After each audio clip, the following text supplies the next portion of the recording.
श्री गणेश पुराण अध्याय 14 व 15. भृगु ऋषी सोमकांतास गणेश पुराण सांगत आहेत. ते पुढे म्हणाले, राजा, गणपतीकडून ब्रह्मदेवाला विश्वनिर्मितीचे वरदान प्राप्त झाले. त्या दृष्टीने आवश्यक ते सर्व ज्ञानही मिळाले. त्यामुळे त्याला आपण सहजगत्या सृष्टीरचना करू शकतो असे वाटू लागले. अभिमान धरूनच तो विश्वाची रचना करू लागला. त्यामुळे त्याच्या कार्यात एकसारखी विघ्ने येऊ लागली. भीमकाय अनेक डोळ्यांची, अनेक मुखांची, अकराळ विक्राळ स्वरूपाची आणि क्षणोक्षणी भयानक आकार धारण करणारी ती विघ्ने ब्रह्मदेवाला आव्हान देत व विकट गर्जना करत त्याच्यासमोर फेर धरून नाचू लागली. समूहाने आलेल्या त्या विघ्नांमुळे ब्रह्मदेव संत्रस्त झाला. काय करावे हेच त्याला कळेना. ती विघ्ने त्याला शारीरिक पीडा देऊ लागली. कोणी त्यांची उघड निंदा केली, कोणी मारहाण केली, कोणी त्याच्या मिशा उपटल्या, तर कोणी त्याचे हातपाय बांधले. त्यामुळे तो अत्यंत भयभीत झाला. त्याला स्वतःच्या जीविताची धास्ती वाटू लागली. तो अगदी निराश झाला. त्याला स्वतःविषयी वाटणारा सर्व अभिमान गळून पडला. विघ्नांनी केलेल्या छळामुळे त्याचे मनोधैर्य खचले. तो मूर्छित पडला. तो भानावर आला तेव्हाही ती विघ्ने त्याच्या अवतीभोवती विभस्त हातवारे करीत थैथयाट करीतच होती. त्या विघ्नांपुढे आपले काहीही चालणार नाही याची ब्रह्मदेवाला कल्पना आली. त्याला गणपतीचे स्मरण झाले. निराभिमान झालेला विधाता त्याला शरण गेला. तो एकसारखी त्याची करुणा भाकू लागला. त्याने गणपतीला विनंती केली, हे देवाधिदेवा, हे विराट स्वरूपी महासमर्था, तुझ्या कृपेने माझ्या ठायी सृष्टीनिर्मितीचे सामर्थ्य प्राप्त झाले. तुझ्या सांगण्यावरून मी निर्मिती कार्याचा आरंभ केला, तर ही विघ्ने त्रास देऊन मला हतबल करीत आहेत. त्यांच्या रूपाने उभ्या ठाकलेल्या या बाधेचे तू निवारण कर. तू माझी लाज राख, माझे रक्षण कर, माझी उपेक्षा करू नकोस. त्याने करुणावचनांनी आर्त प्रार्थना करताच आकाशातून शब्द उमटला, तू तपश्चर्या कर. त्या निनादाने उपद्रवकारी विघ्ने क्षणार्धात दिसेनाशी झाली. ब्रह्मदेवाला हायसे वाटले. त्याच्या मनावरचे दडपण दूर झाले.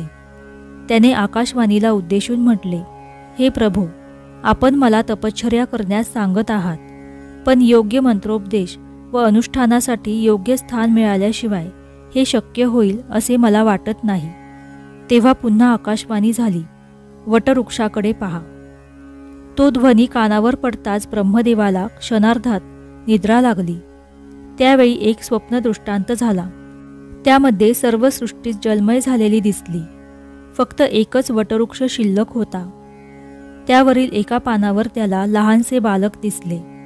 त्याचे शरीर मनुष्याचे व मस्तक हत्तीचे होते. त्याला 4 हात होते. त्याच्या गळ्यात मोत्यांच्या माळा होत्या. त्याने रत्नजडित मुकुट धारण केला होता.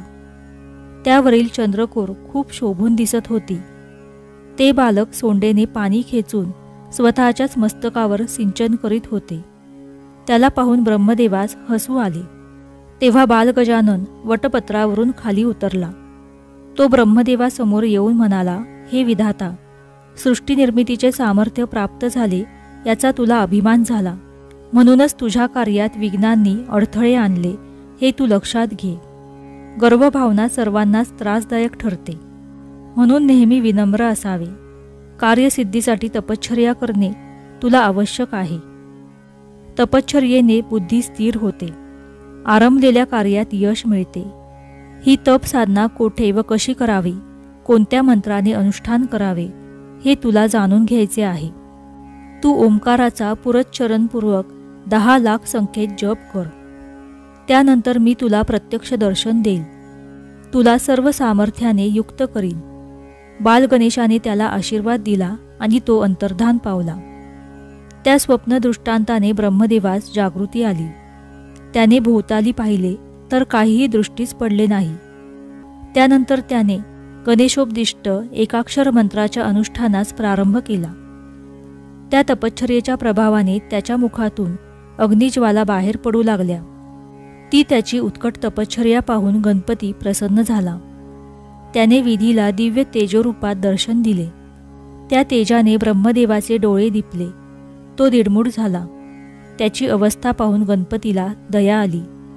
तो सौम्य रूपात प्रकट झाला आणि म्हणाला, तुला स्वप्नदृष्टांतात मंत्रोपदेश देणारा मीच आहे.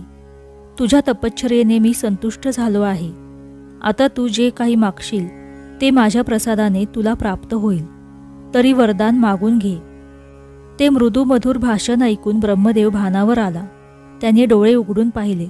समोर गणपतीची सौम्य महन्मंगल व मनोहर मूर्ती पाहून त्याला धन्य धन्य वाटले. त्याचे अंतःकरण सुखावले. त्याने आपल्या चारही मस्तकांनी गणपतीला वंदन केले. त्याची भक्तिभावाने स्तुती केली व पुढे म्हणाला, हे प्रभो, तुझ्या सगुण साकार दर्शनाने मी कृतार्थ झालो आहे. तू परमपूज्य आहेस. तुझ्याविषयीची माझी श्रद्धा व भक्ती निरंतर दृढ राहो. मला तुझे नित्य स्मरण राहो. तुझ्या कृपेने माझ्या सर्व विघ्नांचा नाश हो. मला सृष्टी निर्मितीचे सामर्थ्य प्राप्त हो. हे देवाधिदेवा, ज्या ज्या वेळी मला तुझ्या दर्शनाची उत्कट इच्छा होईल त्या त्यावेळी तू निजकृपेने मला दर्शन दे, अशी माझी विनम्र प्रार्थना आहे. गणपतीने तथास्तु असा आशीर्वाद दिला व म्हणाला, ब्रह्मदेवा, माझ्या स्मरणाने तुझी सर्व विघ्ने नष्ट होतील. तुझे कार्य सुकर होईल. आता निःशंक मनाने सृष्टी निर्मितीचे कार्य कर. ते ऐकून ब्रह्मदेवास खूप आनंद झाला. त्याने गणपतीचे पूजन केले. त्यावेळी रिद्धी व सिद्धी या 2 कन्या उत्पन्न झाल्या. ब्रह्मदेवाने त्या गणपतीला अर्पण केल्या. त्यांचा स्वीकार करून गणपती अंतर्धान पावला. निरहंकार, विनम्र आणि विनयशील असा ब्रह्मदेव शांतपणे सृष्टीची निर्मिती करू लागला. व्यासांच्या बाबतीतही असेच काहीसे घडले होते. त्यांनी आद्य पूजनीय श्री गणपतीचे स्मरण केले नाही. मी सर्वज्ञ आहे असा एक सूक्ष्म अहंभावही त्यांच्या ठायी होता. म्हणून पुराणांची निर्मिती करताना त्यांनाही अनंत अडचणी आल्या. बुद्धी कंठित झाली. ब्रह्मदेवास शरण केल्यावर त्याने त्यांना वस्तुस्थितीची कल्पना दिली. त्यांना गणेश महात्म्य सांगितले आणि त्याची भक्ती करण्याचा उपदेश केला. ब्रह्मदेवाची आज्ञा शिरसावंद्य मानून व्यासांनी उत्कटतेने गणेश भक्ती केली. त्यामुळे बुद्धीचा दाता, 14 विद्या व 64 कलांचा स्वामी श्री गणपती प्रसन्न झाला. त्याच्या कृपाप्रसादाने व्यासांची संभ्रमावस्था गेली. ते स्थिर चित्त झाले. गणपतीच्या आशीर्वादाने त्यांना पुराण रचनेसाठी आवश्यक ते ज्ञान प्राप्त झाले. नंतरच्या काळात त्यांच्याकडून 18 पुराणांची, उपपुराणांची व अनेक ज्ञानग्रंथांची निर्मिती झाली. व्यासाने हाताळला नाही असा एकही विषय शिल्लक राहिला नाही असा पुराणांचा दाखला आहे. म्हणून व्यासोच्छिष्ट जगत सर्वम असे त्यांच्या सन्मानार्थ म्हटले जाते.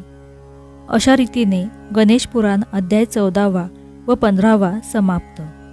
श्री गणेशाय नमः. श्री स्वामी समर्थ.